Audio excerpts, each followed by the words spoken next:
yillar davomida yig'ilib kelgan alamning nihoyat yorilib chiqayotganidir. Tashqaridan qaraganda bu oddiy oilaviy janjaldek ko'rinadi, lekin ichkariga kirib qaralsa, har bir nigohda yashirilgan haqorat, har bir sukutda aytilmagan ayb, har bir mayda holatda kelajakni o'zgartiradigan xavf bor. Ayniqsa shu qismning eng og'ir tomoni shundaki, bu yerda endi hech kim faqat bugun bilan yashamayapti. Har kim o'z yarasini, o'z qo'rquvini, o'z manfaatini ko'tarib yuribdi va shu sabab bu uyda bitta gap hech qachon bitta ma'noni bermaydi. Boshidan seziladi, kimdir allaqachon kechira olmaydigan nuqtaga yetib bo'lgan. Bu endi oddiy xafagarchilik emas. Bu yurakda o'tirib qolgan, odamning xarakterini o'zgartirib yuboradigan alam. Shuning uchun ham qahramonlarning har biri gapirayotganda aslida boshqa narsani nazarda tutadi. Kimdir o'zini himoya qilayotgandek ko'rinadi, lekin aslida o'z obro'sini saqlab qolishga urinmoqda. Kimdir mehr ko'rsatayotgandek ko'rinadi, lekin ichida nazoratni yo'qotishdan qo'rqmoqda. Kimdir esa sokin turibdi, lekin aynan o'sha sokin odamning ichida eng katta portlash tayyor bo'lib ulgurgan. Har bir suhbat, har bir qarash, hatto har bir nafas olish ham endi nimadir deyapti, lekin hech kim ochiqchasiga gapirmayapti. Chunki bu uyda haqiqatni aytish xavfli. Haqiqatni aytgan odamning o'zi xavf ostida qoladi.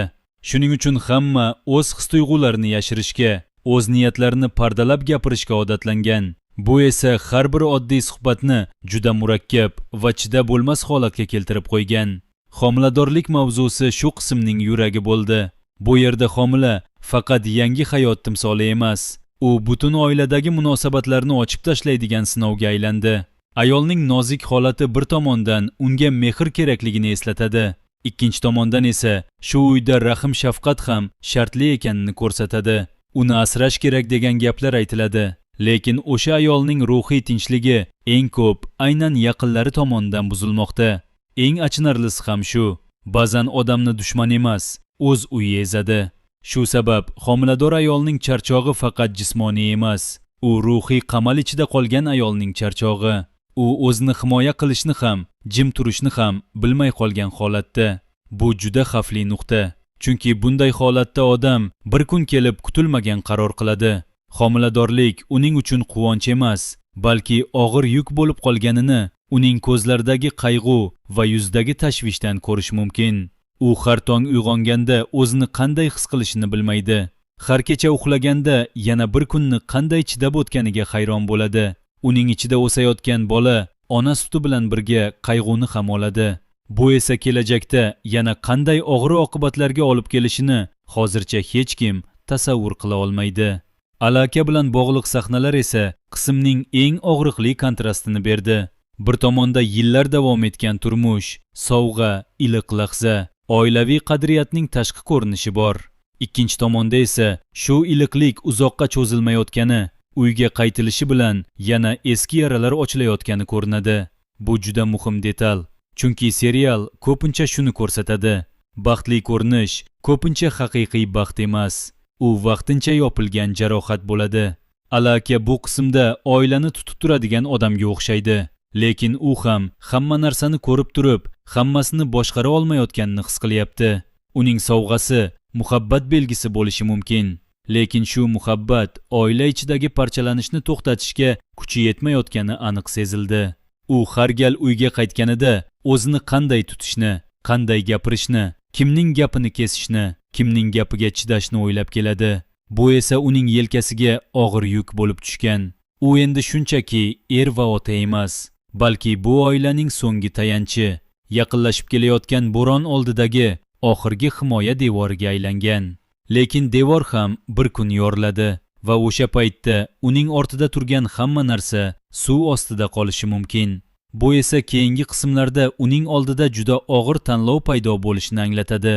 U tinchlikni saqlash uchun sukutni tanlaydimi yoki bir marta bo'lsa ham haqiqat tomon turadimi?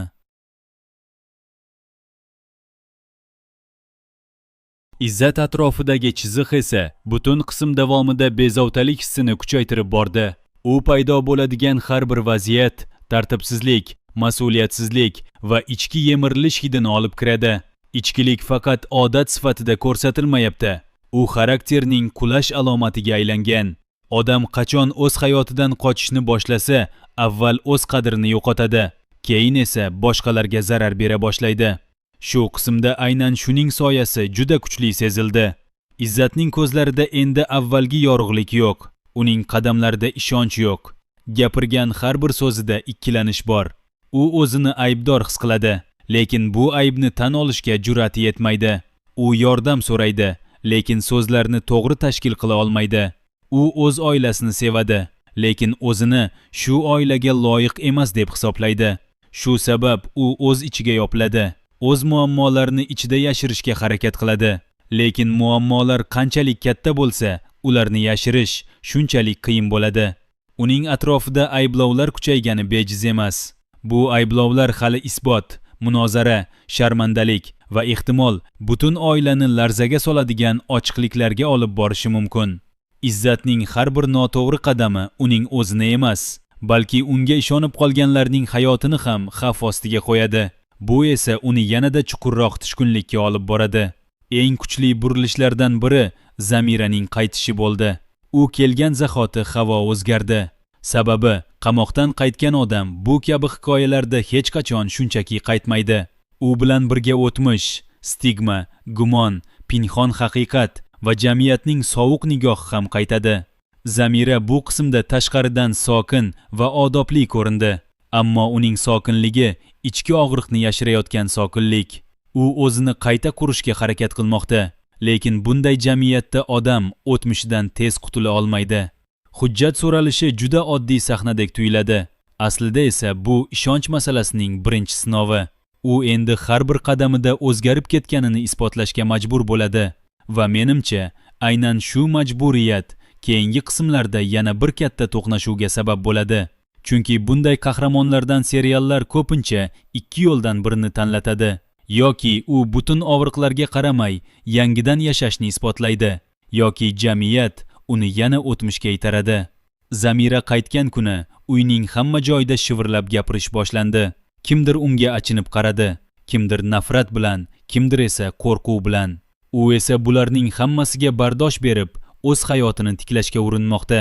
Uning bu urinishi aynan shu qismning eng kuchli hissiy qatlamlaridan birini tashkil qildi. Uy ichidagi katta ayolning nazorati esa bu qismda oddiy tartib intizom emas, hokimiyat masalasiga aylandi. Chiroq, gaz, choy, uy ishi kabi mayda detallar bekorga ko'rsatilgani yo'q. Bularning bari pul yoki tejamkorlik haqida emas. Uyda kimning so'zi o'tishi haqida. Qaysi uylarda mehr kamayib, faqat buyruq qolsa, o'sha joyda bir kun kelib isyon tug'iladi. Shu qismda aynan shu isyonning nafasi eshitildi. Katta ayolning har bir so'zi, har bir buyrug'i, hatto qoshini ko'tarishi ham oiladagi boshqa a'zolarning qalbida norozilikni kuchaytirmoqda. Uydagi yoshlar ochiqdan ochiq qarshi chiqmayapti, lekin ichkarida to'planayotgan norozilik endi xavfli bosqichga kirgan. Ular endi bir-biriga ko'z qisib, pichirlab gaplashib, o'zlarining noroziliklarini yashirincha ifoda etishmoqda. Bu esa uydagi havoni yanada og'irlashtirmoqda. Ayniqsa homilador ayol atrofidagi bosim davom etsa, bu norozilik bir odamning ketishi bilan emas, butun oilaning ikkiga bo'linishi bilan tugashi mumkin. Chunki har bir insonning o'z chegarasi bor va bu chegara qanchalik ko'p bosilgan bo'lsa, portlash ham shunchalik kuchli bo'ladi. Kameraning fosh bo'lishi esa menimcha qismning eng hal qiluvchi nuqtasi edi. Chunki kamera bu yerda shunchaki texnik vosita emas, ishonchning o'limidir. Bir uyda odamlar bir-birini kuzatishga tushgan bo'lsa, demak o'sha uy allaqachon qalban parchalanib bo'lgan. Yuzma-yuz aytolmagan gapni yashirincha isbotlashga ehtiyoj tug'ilgani, ichkarida shubha qanchalik chuqurlashganini ko'rsatadi. Kimdir kimnidir kuzatib, uning har bir qadamini yozib olgan. Bu esa ishonchning butunlay yo'qolganligining eng aniq dalilidir. Eng dahshatlisi shuki, bunday dalil topilganda janjal tugamaydi, aksincha boshlanadi. Chunki endi gap kim nima qildi degan savoldan chiqib, kim kimga ishonmadi degan og'irroq savolga aylanadi. Oila ichida ishonch bir marta shunday usul bilan yerga urilsa, uni qayta tiklash deyarli imkonsiz bo'ladi. Shu sabab menimcha bu kamera keyingi qismlarda yana bir bor paydo bo'ladi. va bu safar uning ichidagi narsa hammaga ko'rsatiladi. O'sha paytda esa bu uydagi hamma narsa butunlay o'zgaradi. Qizlarga qo'l ko'tarilgani haqidagi ayblov esa hamma narsani mutlaqo boshqa darajaga olib chiqdi. Shu paytdan boshlab bu uyda gap faqat kattalarning g'ururi yoki er-xotin orasidagi tortishuv haqida emas, bolalarning xavfsizligi haqida ham keta boshladi. Serial juda nozik nuqtani ushladi. Kattalar urushining eng katta qurboni ko'pincha bolalar bo'ladi. Bu qismda bolalar atrofida kim qoladi, kim olib ketadi, kim asraydi degan savollar bejiz ko'tarilmadi. Bu keyingi qismlar uchun juda katta signal. Agar kattalar bir-biriga dushman bo'lib qolsa, bolalar endi mehr manbai emas, ta'sir vositasiga aylanishi mumkin. Bu esa eng og'riqli ssenariy. Qizlarning ko'zlaridagi qo'rquvni, ularning jim turib yig'laganini hech kim sezmagandek bo'ldi. Lekin tomoshabin buni juda aniq ko'rdi. Shu sabab keyingi qismlarda bu masala yana bir bor ko'tariladi va bu safar javobgarlarni topish masalasi kun tartibiga chiqadi. Ketish haqidagi buyruq esa oddiy jahldor gap emas edi. U yillar davomida yig'ilgan hukm edi. Shu bir og'iz qaror bilan uy egasi kimligi, kim qolishi va kimning taqdiri bir og'iz so'z bilan hal qilinishi ko'rsatildi. Ammo aynan shu nuqtada serial juda katta savol qoldirdi. Odamlar rostdan ham ketadimi yoki bu faqat vaqtinchalik bosim usulimi? Menimcha bu buyruq keyingi qismdayoq oqibat beradi. Chunki endi ketish masalasi faqat manzil almashtirish emas, taraf tanlash masalasiga aylanadi. Kimdir uyda qolib xavfsizlikni tanlaydi, kimdir or-nomus deb ketadi. Yana kimdir esa homila va bolalar sabab jim bo'lishga majbur qoladi. Eng dramatik to'qnashuv ham ana shu yerda chiqadi. Chunki bu uyda qolish yoki ketish orqali har bir inson o'z hayotini, o'z kelajagini, o'z qadr-qimmatini tanlaydi. Bu esa oddiy qaror emas. Bu butun hayotni o'zgartirib yuboradigan qarordir. Shu qismdagi eng nozik, lekin eng muhim detallardan biri suv bilan bog'liq holat bo'ldi. Tashqaridan qaraganda bu oddiy maishiy muammo xolos.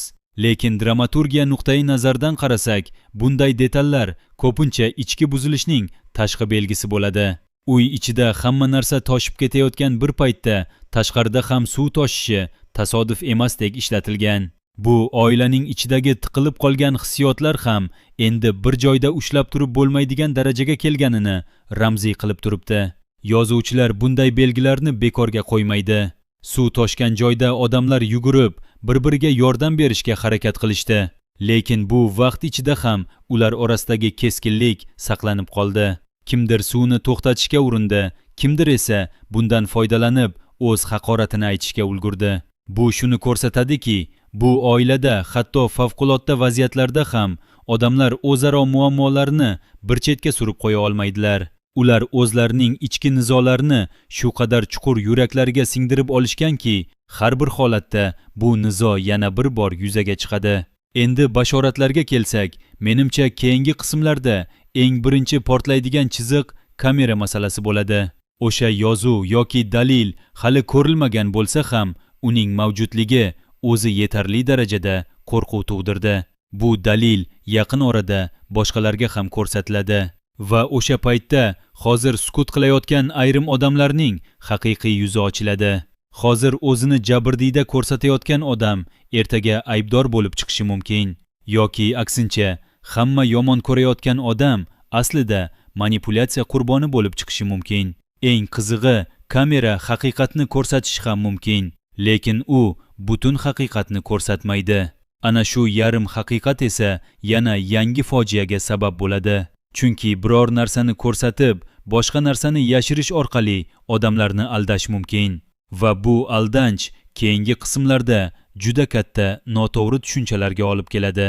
Ikkinchi katta ehtimol, homilador ayolning ahvoli keskinlashadi.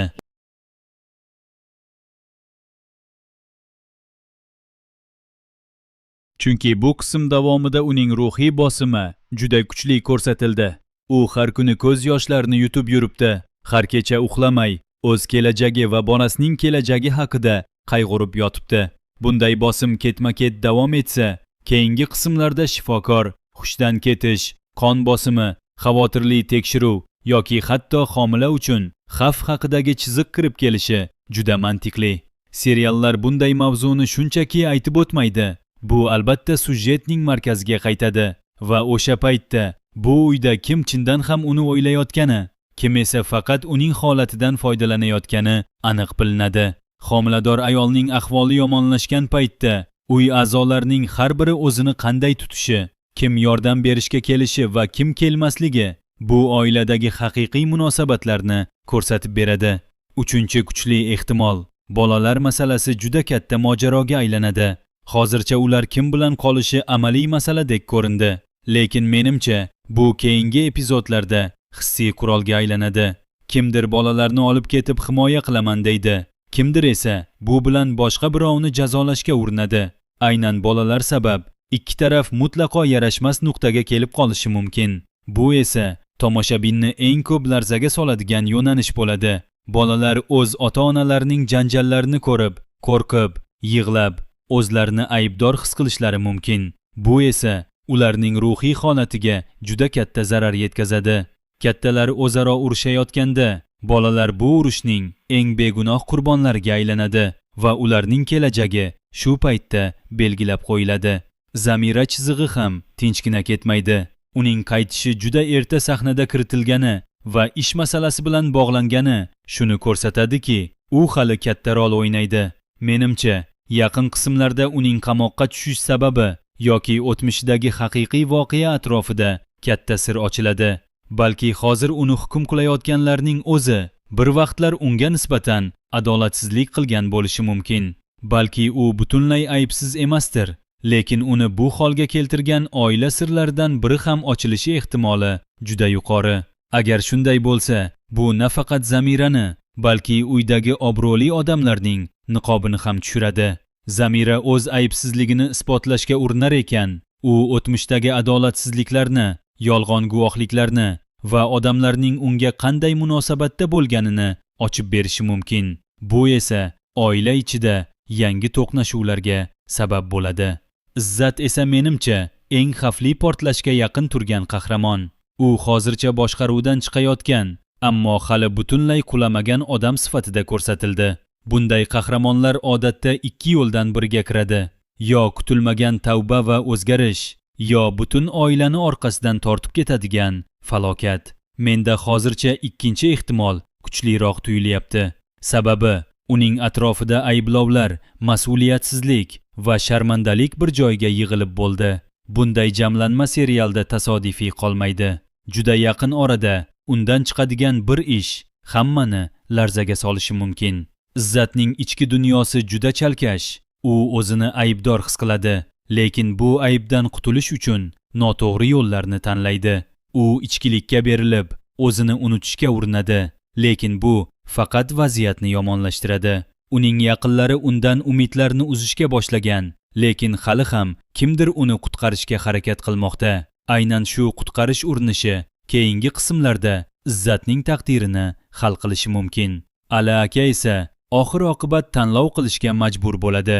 U shu paytgacha ko'proq muvozanat ushlab turayotgan odam bo'lib ko'rindi, lekin uy ichidagi vaziyat endi muvozanat bilan hal bo'ladigan darajadan chiqib ketdi.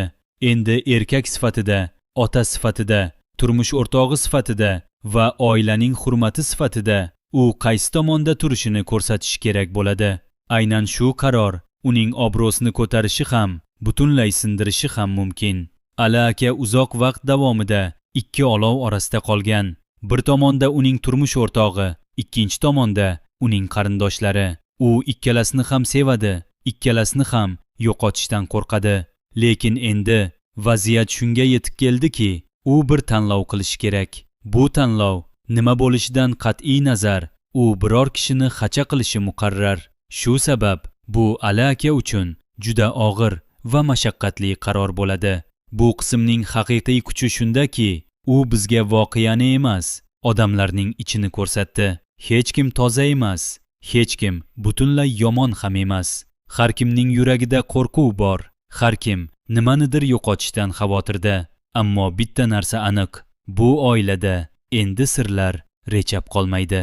Birin-ketin chiqadi va har bir ochilgan haqiqat yarasini tuzatmaydi. Aksincha, yangi yara ochadi. Shuning uchun ham keyingi qism oddiy dedum bo'l. Ba'zan bir uy qulamaydi. Avval uning ichidagi ishonch qulaydi.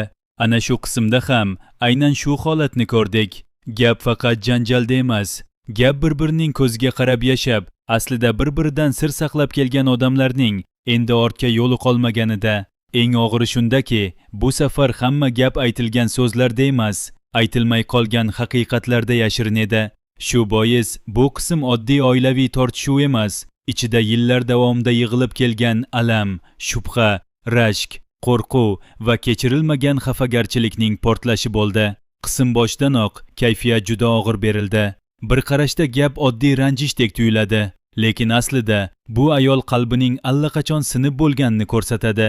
Kimdir tashqaridan turib uning taqdiriga aralashgani, unga yo'l belgilagani, hayoti ustidan hukm chiqargani oddiy noqulaylik emas. Bu uning ichida allaqachon shakllanib bo'lgan isyonning belgisi. Eng muhim nuqta shundaki, u kechira olmasligini his qilyapti.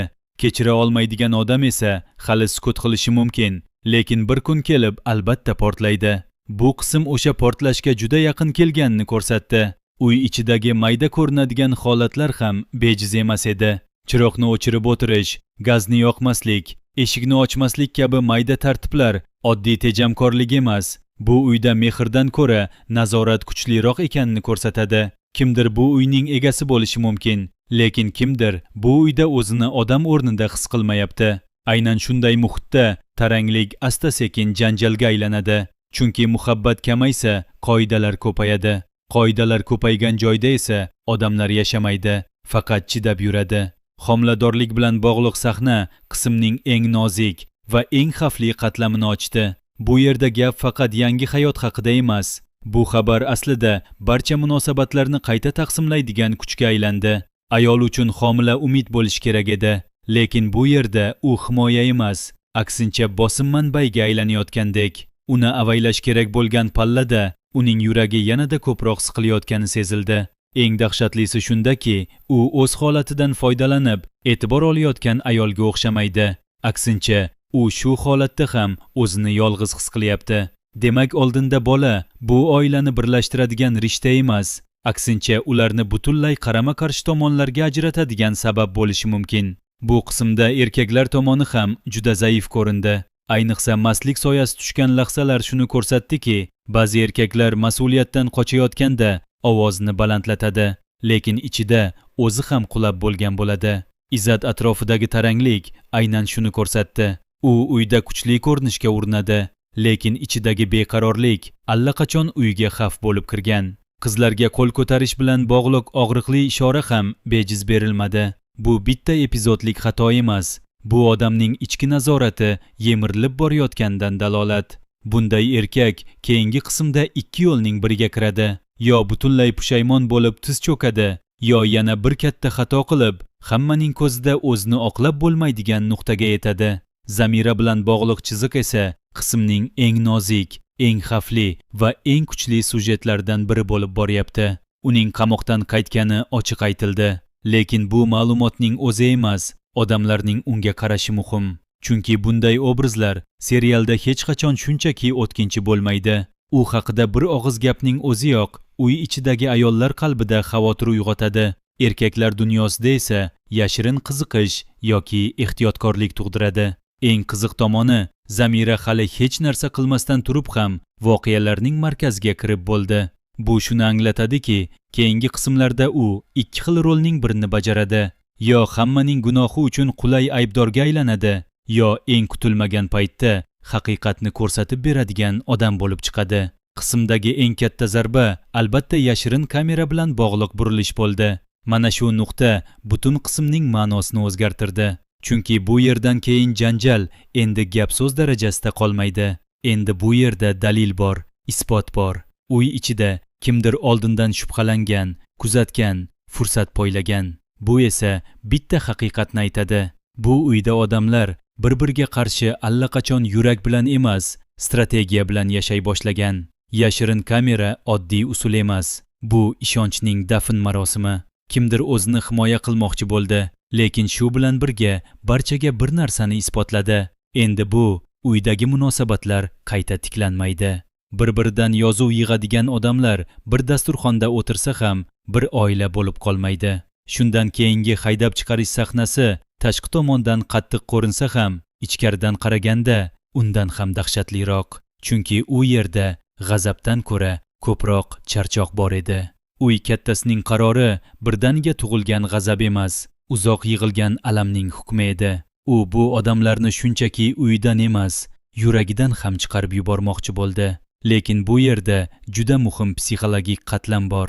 Odamlar ko'pincha eng yaqinidan eng qattiq ranjiydi. Begonaga bunchalik keskin hukm chiqarilmaydi.